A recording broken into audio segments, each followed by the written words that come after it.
Plato built an empire of ideas, a flawless world of ideal forms, untouched by the imperfections of the reality we live in. His philosophy soared above the earth, untouched by the weight of real life. But then came Aristotle, and with him, the world of perfection was about to collide with something far more dangerous: reality.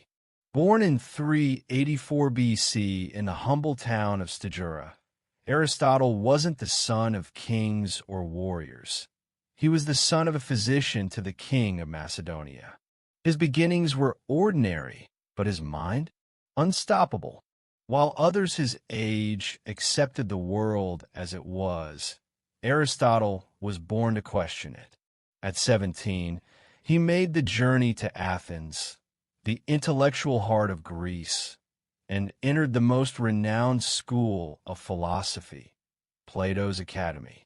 Plato, already a legend, saw in young Aristotle a brilliant student eager to soak in his teachings. For 20 years, Aristotle studied in Plato's shadow, absorbing the philosophy of a man who believed in a world beyond our own, a world of pure forms. But Aristotle wasn't content. He didn't want to live in Plato's perfect world. He wanted the truth, the real truth, the kind he could see, touch, feel. Where Plato saw perfect forms, Aristotle saw imperfection, change, and reality. While Plato's ideal world hovered above the earth, Aristotle's feet were firmly planted on it. The more he listened to Plato's teachings, the more he realized this world of perfection didn't fit. What came next wasn't just a philosophical disagreement. It was a revolution. Aristotle's mind began to break free from the chains of idealism, craving something far more practical, something that could be applied to real life, to human beings, to nature, to the world around him. Plato may have shaped the minds of many, but the student who followed his philosophy was now ready to destroy it. And with that, the world of philosophy would never be the same. By the time Aristotle had spent nearly 2 decades in Plato's academy, he was no longer just a student. He had become a philosopher in his own right. But while Plato sought perfection in ideals, Aristotle sought truth in the real world. After Plato's death in 347 BC, Aristotle left Athens and returned to Macedonia, where he became a tutor to the future king, Alexander the Great. This period in Macedonia proved crucial. It was here that Aristotle's intellectual curiosity reached its peak.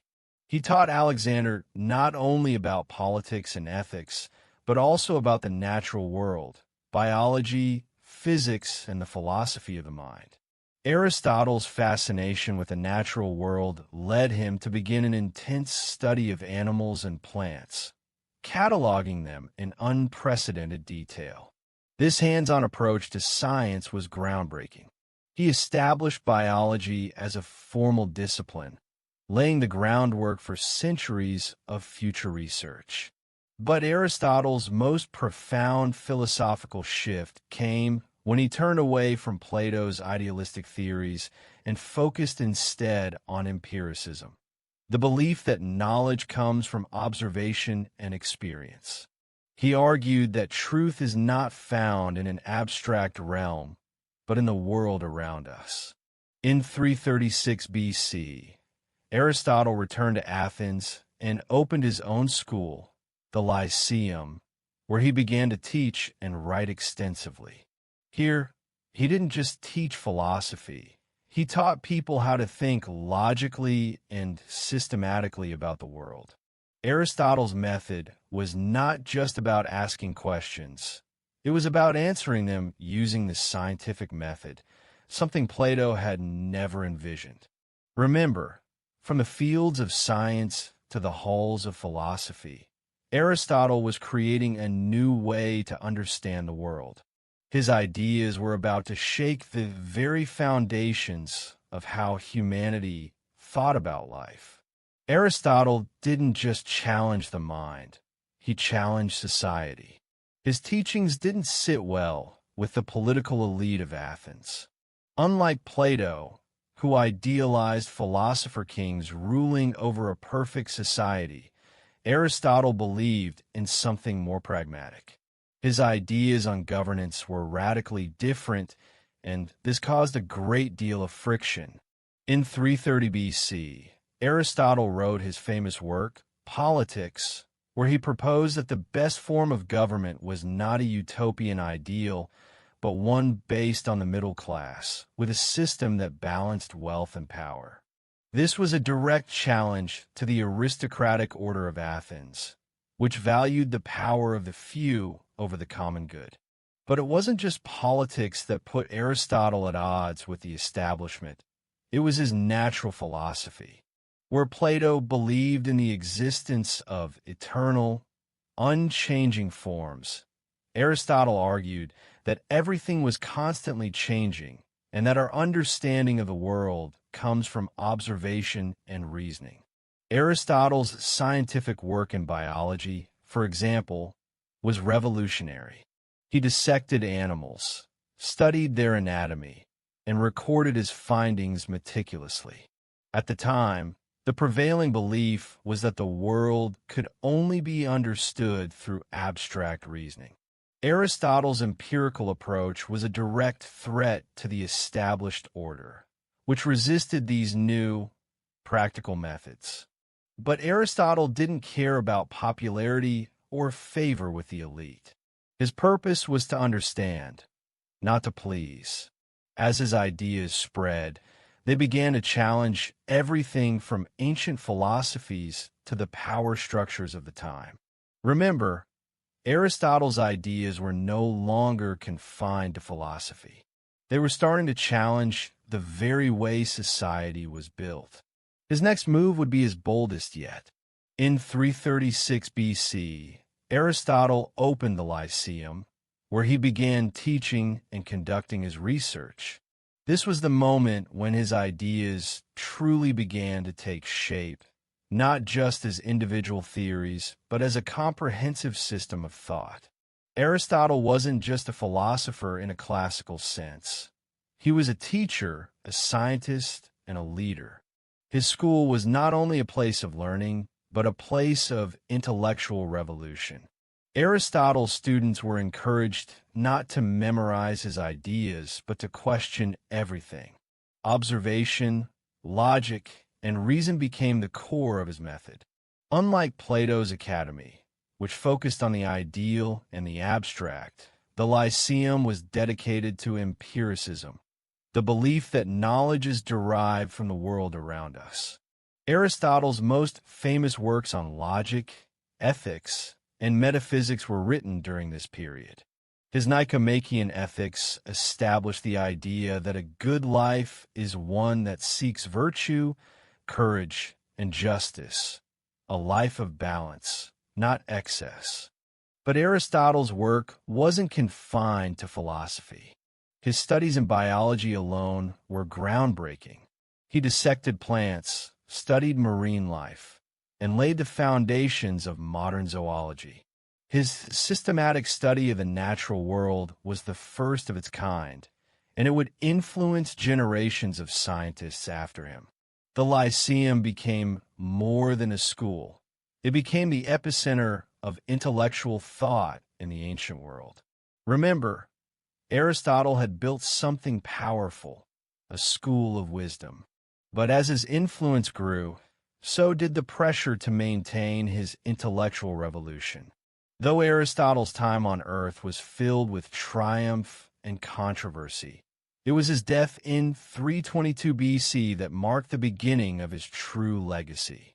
His teachings would not end with his passing. They would be carried forward through his writings, his students, and the generations who followed. Aristotle's work didn't just shape the minds of those who came after him. It changed the course of history. His scientific method, focused on observation and reasoning, became the foundation of modern science and logic. His influence on fields like biology, physics, ethics, and politics laid the groundwork for centuries of intellectual progress. But perhaps the most important aspect of Aristotle's legacy is that he taught the world to think critically, not just to accept things as they are. His influence on medieval scholars, Renaissance thinkers, and modern scientists is undeniable. His works, preserved by his students, would eventually spread to the Islamic world and later into the heart of Western Europe. Even today, Aristotle's thoughts on ethics, virtue, and politics continue to shape our society.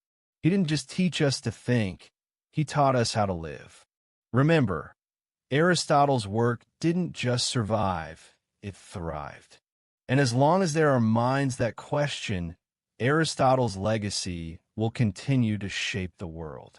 2,400 years later, in a world filled with noise, distractions, and chaos, the words of Aristotle still ring true.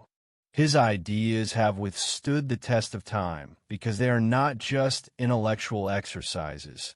They are a guide to living a better life. In a time when we are often bombarded with distractions, Aristotle's message is as relevant as ever. Live the examined life. The pursuit of knowledge, virtue, and balance remains the key to a fulfilled existence. His teachings on ethics, reason, and logic have formed the foundation of not only Western thought, but also the very way we understand the world.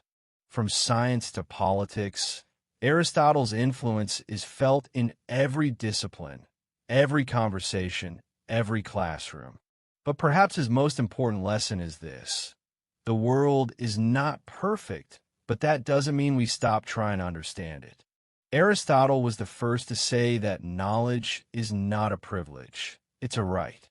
And in a world filled with misinformation, it is more important than ever that we remember his commitment to questioning, to seeking truth, and to challenging the status quo. Remember, Aristotle's voice has never been louder.